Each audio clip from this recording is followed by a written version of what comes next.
नमस्कार, माझं नाव अविनाश देशमुख आहे आणि महाविकास आघाडीच्या गठबंधन जे जोडण्यामध्ये सिंहाचा वाटा म्हणता येईल, एक साखरेचा वाटा नक्कीच त्यामध्ये आम्ही 2-3 लोकांनी घेतला. त्याला मोठ्या प्रमाणात यश आलं होतं.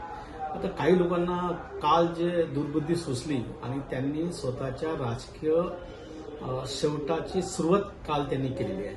एकाकडे तुम्हाला उद्धव साहेबांच्या मातोश्रीवर जाऊन प्रवेश मिळाला, तुम्हाला निवडणूक लढवण्यासाठी चिन्ह मिळालं, अशी कुठली तुम्हाला दुर्बुद्धी सुचली की तुम्ही भारतीय जनता पक्षाच्या मांडीवरती जाऊन बसले. एकाकडे छत्रपती शाहू महाराज, शिवाजी महाराज, शाहू फुले आंबेडकरच्या गप्पा करायच्या, घोरपडे उमेदवार त्यांच्यावरती टीका करायची, बीजेवरती टीका करायची, आमदारावरती टीका करायची आणि लगेच दुसऱ्या दिवशी काहीतरी तुमचे विचार बदललेत आणि तुम्ही बीजेपीला सपोर्ट केला.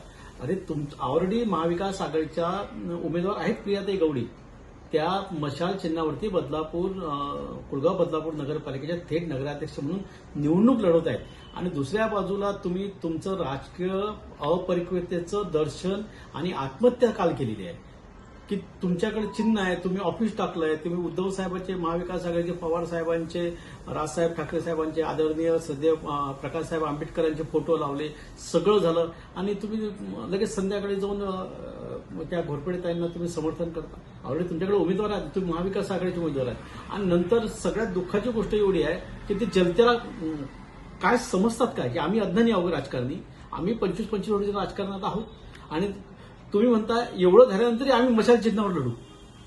तुम्ही तिकडे पाठिंबा देता घोरपडेताईंना आणि इकडे म्हणतात की आम्ही 5-7 लोक जे आहोत ते मशाल चिन्हावर लढू. तर जनता तुम्हाला कशी माफ करेल? आज तुम्हाला साई प्रसाद मिळाला, किशोर प्रसाद.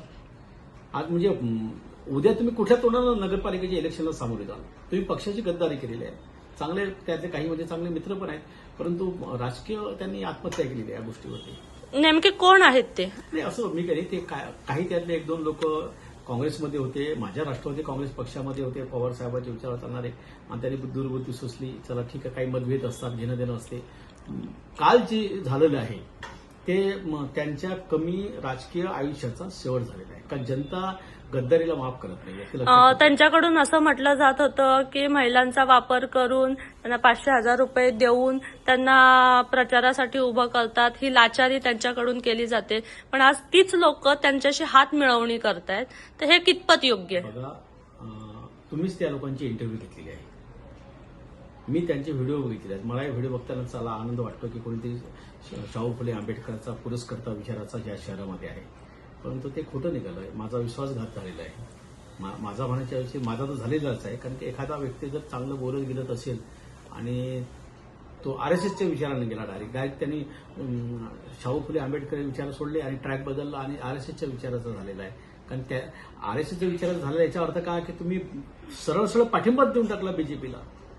बीजेपी आज जे काही झालं सकाळी किशोर पाटील आणि त्याच्या सहकार्याच्या माध्यमातून, बीजेपी आली का तुम्हाला वाचवायला? नाही आली बीजेपी. बीजेपी हा अजगर आहे, तो गिळून टाकतो आणि हे तुमच्याची सुरुवात झालेली आहे.